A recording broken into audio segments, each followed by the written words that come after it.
You can understand the reason for the cough or sneeze, but a strange reflex that occurs by suddenly contracting seems like a ridiculous behavior for an animal on land.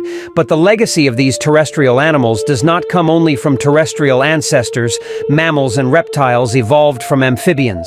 Amphibians evolved from fish. Amphibians are a complete transitional group. Their offspring are aquatic, their adults are terrestrial. So at some point before the babies turn into adults, they have both gills and lungs. Therefore, they have a muscle mechanism that will direct the water to their gills, not their lungs. This mechanism works exactly the same as our hiccup reflex. I will tell you the ways to get rid of this sometime, but next time you get the hiccup, make yourself an amphibian. Remind me that you are not